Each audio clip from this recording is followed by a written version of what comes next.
સુરત શહેરના કડોદરા વિસ્તારમાં આજે એક દુઃખદ અકસ્માત થયો છે, જેમાં એક જીમ ટ્રેનર અને રાજ્ય સ્તરીય ખેલાડીઓનું અકસ્માતમાં મોત થયું છે.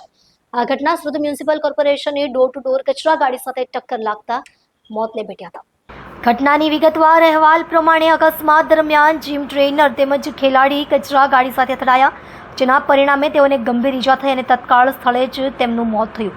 ઘટનાની માહિતી મળતા જ પોલીસ તત્કાળ મદદ માટે ઘટનાસ્થળે પહોંચી અને મૃતદેહને સિવિલ હોસ્પિટલમાં પોસ્ટમોર્ટમ માટે મોકલી દેવામાં આવ્યો. હાલ અકસ્માતનો ગુનો નોંધી પોલીસે આગળની કાર્યવાહી શરૂ કરી છે. આ અકસ્માતમાં મૃત્યુ પામનાર મહિલા રાજ્ય સ્તરીય ખેલાડી હોવાથી આ ઘટનાથી સ્થાનિક રમતગમત જગતમાં શોકની લહેર પ્રસરી ગઈ છે. ઘટનાનું કારણ અને જવાબદાર વ્યક્તિ વાહનના સંદર્ભમાં પોલીસ તપાસ કરી રહી છે.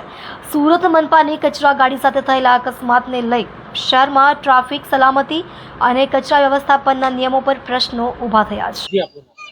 જી, મારું નામ લાલાભાઈ ભરવાડ છે. ઘટના એવી રીતની છે કે અમારા જીમની અંદર ટ્રેનર છે વિધિ કદમ કરીને, જે સ્ટ્રીટ પ્લેયર રહી છે અને હાલ તે ખટોદરા વિસ્તારમાં પનાસ વિસ્તારમાં રહે છે. તો સવારે 6:30 વાગે જીમમાં આવતી વખતે એમનો સર્વિસ રોડથી આવતા હતા અને સામેથી એસએમસીનો ટેમ્પો હતો ડોર ટુ ડોર કચરાનો, જેની સાથે સર્વિસ રોડ પર જતા હતા બંને, અને ત્યાં ફિલ્ટર થયું છે. એમના પરિવારમાં એમના મમ્મી પપ્પા છે અને નાનો ભાઈ છે.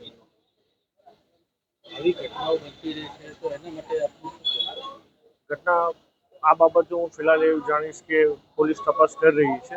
પોલીસ તપાસમાં શું આવે તો પછી કેવી તો વધારે સારું. સ્ટેટ લેવલ રમવા જતા હતા અને શોર્ટ